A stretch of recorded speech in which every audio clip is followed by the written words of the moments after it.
What's up, guys? Alvaro here, and welcome to the Bilingual Stock Market channel again.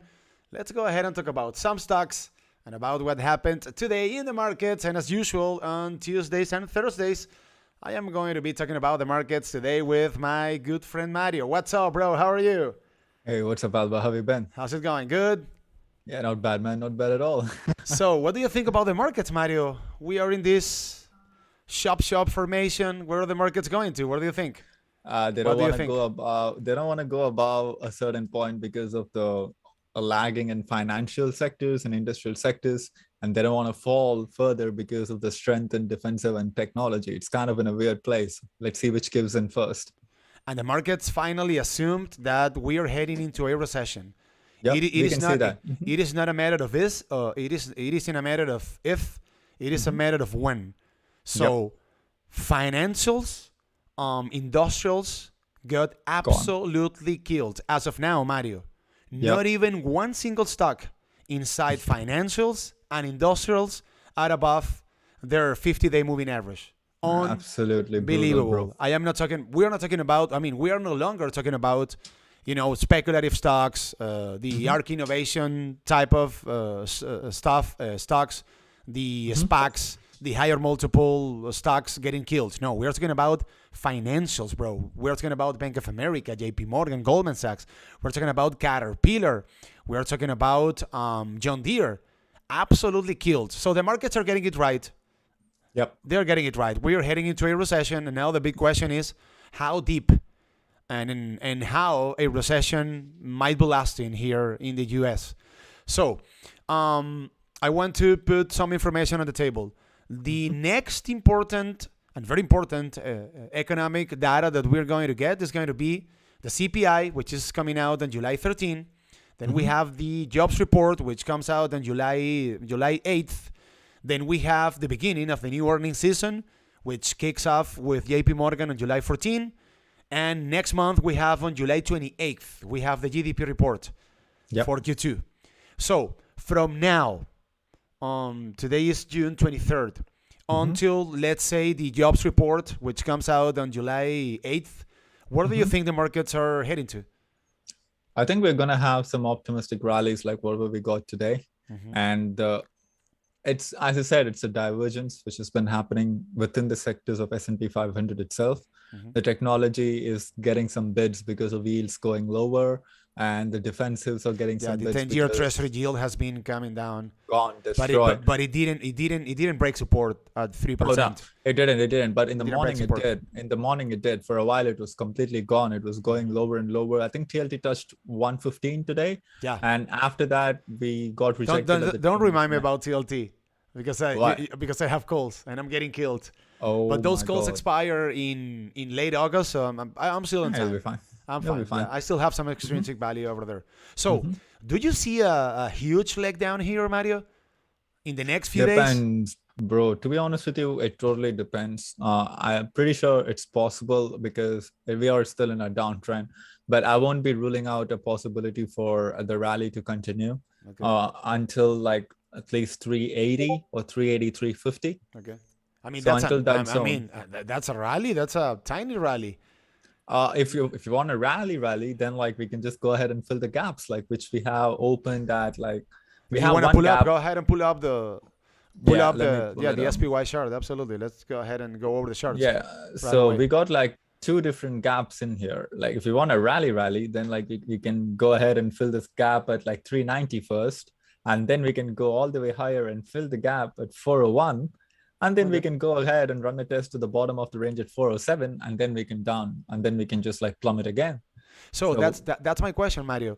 So mhm, since we aren't getting any sensible economic data in the next few weeks, mhm. so where do you think the indices are heading to?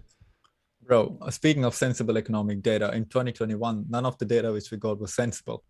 Like we were in the good Yeah, news and bad news yeah, stuff. but Like we had so. way back then we had the Fed, printing money left and right, printing out money. So, Mhm. um, so No, no. What I'm trying to say is like it doesn't matter the bad news or whatever it is. If the price wants to go higher, it's gonna go higher regardless, okay. right? So There is a possibility that we can just continue to push higher, fill the gaps, or whatever we opened at 390, the first gap which you see over here, and then the next gap or at like around 401 or 401.20, we can fill those two gaps and then come back down lower again. Or we can just like go back all the way higher and get rejected at 2383 and then pummel down again. So it's still a possibility. I'm having everything open on cards, but I'm pretty sure we're not at the bottom yet. All right. But do you own puts as of now? So again, my question, and I'm being a bit, repetitive over here. So Okay. do you see a big leg down anytime soon, or do you? Possible. Yeah, I do. in the We need next a shock. in the next few days, like Uh, revisiting the lows of last week. to be honest, I don't know. I don't see it happening Okay. anytime soon because like until there is some shock in the markets, like if let's say like tomorrow Powell comes out and says some shit like we are in a recession already or something like that, then like yeah, the news will absolutely destroy the markets. As long as there's no news involved, right? I don't see a big leg down like All right. which we saw There you right go. now, but still Okay. possible. We're in a downtrend, but we Yeah, don't yeah. I need mean, reason. the sellers are in absolute control of everything Yep. over here. Mhm. Absolutely. Okay, Mario, you freaked out a lot of people on Tuesday. You called out 9,000 points in the Nasdaq 100. Go ahead and pull it up, and no, not the QQQ. Pull up the NDX. Let's go Okay. ahead and take a look at the NDX. Make All right, your let's see. case, your apocalyptic case for 9,000 points in the Nasdaq Bro, 100. 9,000 is not apocalyptic. Like it's No, absolutely no. That isn't apocalyptic. nah, like it makes sense though, doesn't it? 2,000 Like points less. No, I mean, what could I mean? Okay, so you're thinking about the highs before the the COVID previous crash. high, the previous all-time high before the COVID-19 COVID crash, right? crash. Yep, exactly. That's what I was talking about. Yep. But we do have some supports underneath. Like we have some support at 10,800, which was the 200 SMA in the weekly charts. We have that. And if we break that, then yeah, I wouldn't be surprised. I wouldn't be surprised. It's pretty easy. Like 10,000 might act as support, but I believe 9,600 is like a destination. So Oh let's see. boy, oh boy. Okay, If not today, like would you maybe call by out September. a bottom at 9,500 points, 9,000 points? Mostly, yeah. Mostly, yeah. I will I mean, that would imply I'll take a guess. I'll take a bit guess, and I will just say like that might be the bottom. That might be the bottom. we're talking about a 40% drop of the NDX. Most likely, yep. So is that 40%? Let me see. Yeah, if you want to double check on that. Let me see. I think so. I think so. I think so. So Mario's calling out a bottom, guys. How about that? Nah, nah, nah, nah, nah. 9,000 points in the NDX. 41%, 41.83, 41%, 83 cents. Oh my goodness. It's nothing. It isn't that bad. I mean, 41% Yeah. drop. I mean, whatever. And then like take like let's say 3 years to get back to the all-time highs again. 3 Most likely, years yeah. in order to go back to all time high. That's fine. You're not a bear, man. That's crystal clear over here. All right, Mario. Okay. Let's go ahead and take a look at Fedex earnings. I think that they FedEx. missed top and bottom line, and They did. they're going higher after hours. That's very suspicious, you know. Yeah, I didn't see their guidance yet, but No, I they can didn't. see. I was taking a look at the report. I think that they didn't provide any guidance, and they missed in both EPS and revenue. But if you have the Yep. report over there, go ahead. Yeah, so their estimated report was 6.87 in EPS, and what they reported was 6.88 was the estimated EPS, and the report which we got was 6.87. It was a slight Yeah, miss. it was Nothing yeah, it was crazy. in line. I mean, It was in line. it came out in line for the most part. And for the revenue, it's like 24.5 billion, and they reported 24.4. Yeah, Just in line again. It was a miss, Mario. It was a miss. It Yeah, was a but miss. not by a lot, 100 million. Yeah, nothing crazy, but it was a miss. So let me pull up here Thinkorswim because I think that you don't have any guidance related information. Let me pull up Related. Let me Let me check. see if I can pull up here the Life News tab to see if they as far as I can remember they didn't provide any guidance. So they see Company issues fiscal 2023 Uh, adjusted EP. I know they provided guidance, they adjusted did. EPS. They did. Mm-hmm. Issued a full year forecast for earnings per share of Guidance. 22.50 to 24.50, excluding items. It set capital spending at 6.8 billion, Okay. with the priority on investments to improve efficiency, increase automation, and modernize vehicles and facilities. All right. So They upped it. They upped the guidance. they up guided actually. Yep. How much did you have EPS guidance? And EPS was at they upped the guidance from 22.50 to 24.50. yeah, that's a nice beat over there. Okay, that's for full year 2023, right? Yep. Okay, and revenue? That's- Do you happen to have revenue? Revenue, they actually grew from 24.4 billion from 22.6 last year. So that's the reason why they are up after hours. They up guided. Yep. I don't have any guidance related or guidance related information over here. So that was a solid report, taking into account guidance, right? So how would you trade Fedex tomorrow, Mario? Go ahead and show us your chart, please. So let me see. I don't trade this chart much often. Like I trade. I'm more of a UPS guy, but let's take a look. By the way, something that is worth pointing out about Fedex, Mario, guys, whenever you are going to take a trade, or whenever you're thinking about taking a trade with Fedex or UPS, please check on IYT. Transportation. The ETF of the transportation ETF. That's critical. If the IYT is going lower, please don't go long on either UPS or FedEx. Okay, that's an important trick that I wanted to share with you guys. That's like SMH for semiconductors. Correct. Or the XLF if you are going to take a trade with financials as well. Yep. Correct. So FedEx. All right. So we've just been trading in a range for a while, and there have been two different ranges. And I can see like they're above all the moving averages again, which is good. So they are decent. Yeah, that's decent. They are about to reverse the downtrend because they already burst above all the moving averages. That's positive. So tomorrow morning, if they do gap down, watch out for $230, which is the 200 SMA in daily charts. And that might be a good entry point to ride it all the way to like 236 or all the way to like $240. There you go. If it happens to break support, if it happens to break support, watch out for 227. So that's the next support to watch out for. So if they still kept the momentum going, I won't be surprised if they opened at $240. If they opened at 240, don't chase it. Not worth it. Correct. It isn't worth it. Okay, Chewy, Mario, let's go ahead and take a look at Chewy. Oh, bro, what a day it had. They traded Chewy today, right? Yeah, I did. It's absolutely insane. But wow, this thing went bananas today, Mario. Jesus. Insane. There was like no levels of resistance over there. Yeah. Nothing at all. Like they opened here about, I to be honest with you, I expected it to stop at $35. I didn't expect it to go all the way. Like they made more than one ATR move today. Okay. It was more than an ATR move and it was absolutely insane. And Chewy, they are sitting right at resistance. And if they're not opening about let's say $37 tomorrow, or they have resistance at 37.31 and they have resistance at 36.73. Be careful. Like if you didn't enter it today, don't chase it tomorrow. Correct. But if it happens to fail at 36, 37, we might get puts.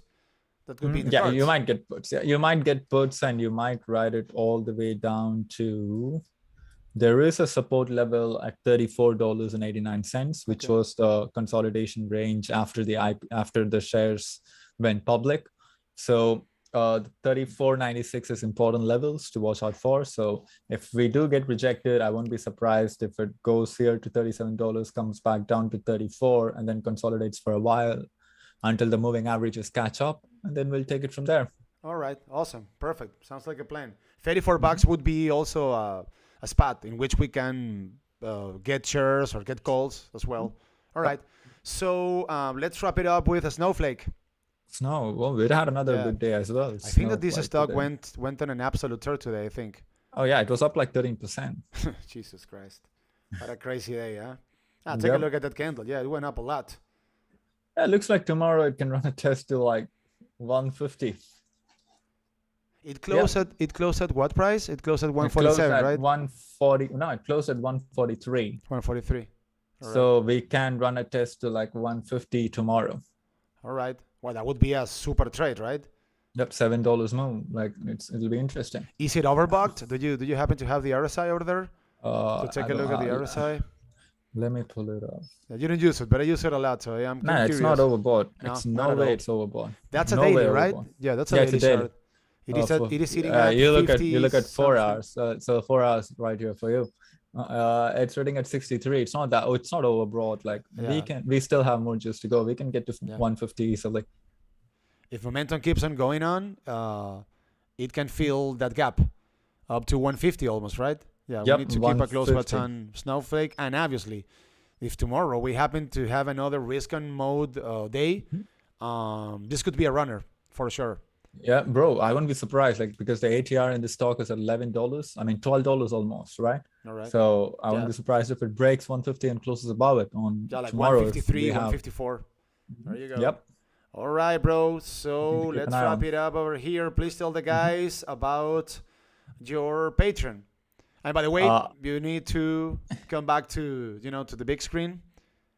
Oh, yeah. Just a minute. Let me go. There you go. All right. So tell the guys about your Patreon and your YouTube channel. So I do have very a good video, man. The one that you posted channel. yesterday. Very good video. Yeah. So I do have. You're investing a lot of time editing those videos, man. Nah, bro. It's like for me, writing the script is the difficult part, to be honest. Right. Like I need to search for content and I need to prepare the script. Yeah, but the editing with the different videos I have the is great, I have the man. templates. I have the templates set up. So all I got to do is drag and drop things. Okay. The first few videos was difficult, but after a while, once I got used to the format, I just had the template ready, and all I got to do is modify the video based on the template. So tell the guys about the video that you posted yesterday.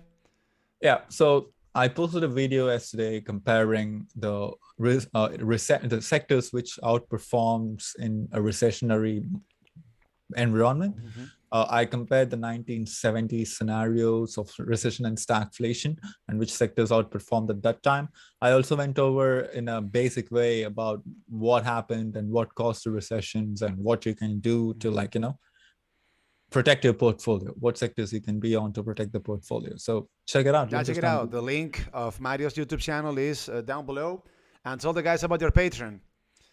For the Patreon, I have a Patreon and I have 3 tiers in it. So if you guys are interested in getting daily updates on SPY, QQQ, and the trade ideas which I'm having on my watch list, go ahead, check it out. The link is down below. You will have access to a very nice Discord chat in which I am actually making call-outs and actively participating. Mm-hmm. So both links are below in the description box of this video. So thank you very much, bro. Let's see what happens in the upcoming days.